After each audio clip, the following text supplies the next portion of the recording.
O mercado financeiro elevou a previsão para juros neste ano.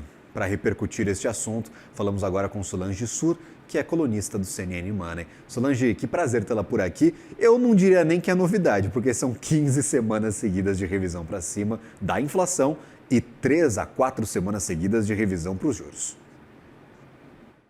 Boa tarde, tudo bem? Realmente esse é um problema enorme, porque quando a gente tem uma desancoragem muito forte das expectativas, que eu acho que é o caso agora, porque esse processo não vem dessas últimas semanas, na verdade ele já tem durado aí no mínimo 2 anos, né, mostrando aí o impacto da piora da dinâmica da dívida, da piora da credibilidade da âncora fiscal, que acaba se expressando numa expectativa de inflação maior. Isso significa que vai ser mais custoso levar a inflação para patamares mais baixos no Brasil, tá? Porque historicamente é isso que acontece em outros processos que a gente analisou em 2001, 2002, por exemplo, no processo de 2012 até 2015.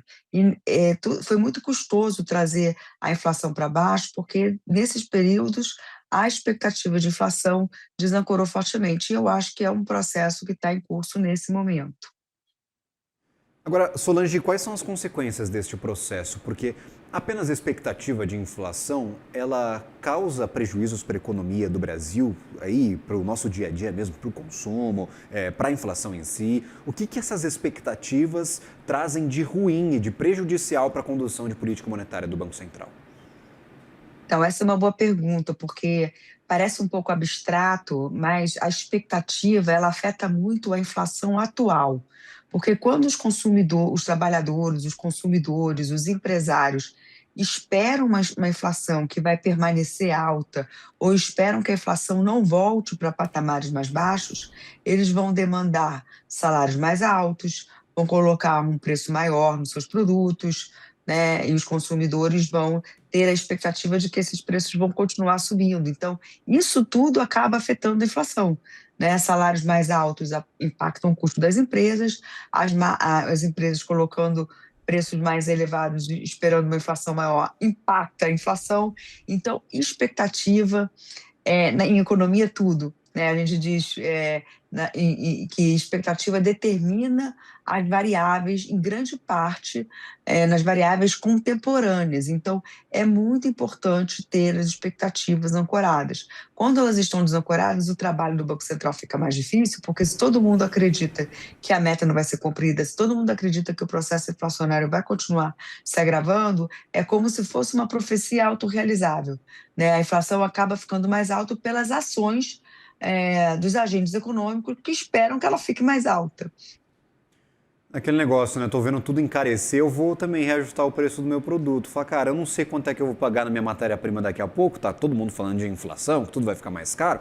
Eu vou já subir meu preço, estou sentindo um pouquinho a minha margem comprimida, já repasso de uma vez e aí talvez a inflação se concretize justamente por esse movimento generalizado de todo mundo repassando preço ao mesmo tempo, né, Solange? É isso mesmo, e isso tem um impacto maior ainda quando a economia está aquecida, quando a economia está crescendo, que é o nosso caso.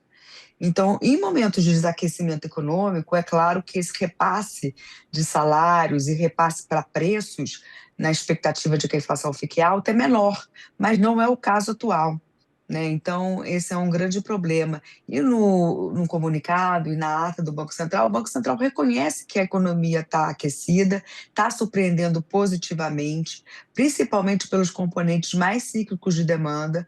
O Banco Central reconhece as expectativas de inflação desancorando, reconhece que a inflação corrente está pior, reconhece que estímulos fiscais vão continuar agravando esse quadro, mas mesmo assim houve queda de juros e uma sinalização que é possível que ocorra mais quedas de juros na frente. Então, isso é o que trouxe mais desancoragem das expectativas, tanto no foco, segunda-feira, quanto nas inflações implícitas de mercado.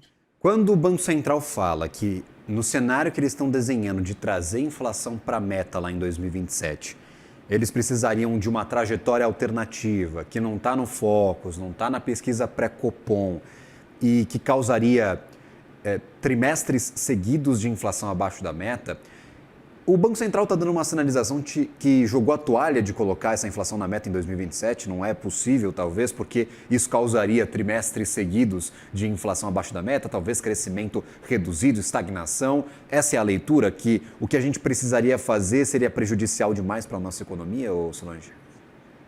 Então, infelizmente, a minha leitura não mudou muito com a divulgação da ata, e amanhã a gente vai ter entrevista no relatório de inflação, tanto do presidente Galípolo quanto do diretor responsável pela fabricação do relatório de inflação. A minha leitura é que o Banco Central tem dificuldade de aceitar uma desaceleração muito forte da economia, que gere uma inflação abaixo da meta, para que ela chegue na meta no horizonte relevante da política monetária.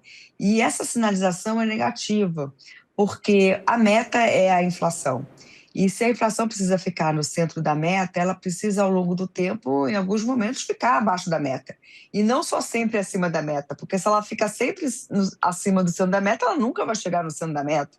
Né? Isso aí é matemática pura. Né? A média tem valores acima do centro e abaixo do centro. Então, essa sinalização, eu acho que continuou, de que o Banco Central não toleraria uma inflação abaixo da meta ou uma variação um pouco mais negativa da economia para se alcançar o centro da meta, ela eu acho que continua no mercado, apesar de que eu entendo que o Banco Central tentou trazer mais explicações na ata, mas do meu ponto de vista, continua essa questão de uma certa perda de credibilidade. E, na verdade, a gente vai precisar não só de entrevistas e documentos, mas a gente vai precisar de ações nas próximas reuniões para, eu acho, deixar claro qual é o objetivo. O objetivo é o centro ou o objetivo é alcançá-lo sem dor lá na frente, talvez. O Banco Central está agindo talvez como se tivesse duplo mandato, ou Solange? Na verdade, assim, o mandato também do Banco Central é não só a meta, como se esse é o mandato principal, mas tem a suavização da economia, né, da atividade, tem a estabilidade financeira. Mas no Brasil, onde a gente tem um histórico muito negativo de não cumprir centro da meta, né, desde 1999 que a gente adotou o regime de inflation target no Brasil, pouquíssimas vezes a gente ficou abaixo da meta. É importante que esse objetivo primordial seja colocado realmente em primeiro lugar, né? E eu acho que isso está faltando nesse momento, porque a inflação que a gente está vendo agora e essa desancoragem não tem a ver com a guerra, não tem a ver com um choque de oferta extremamente negativo.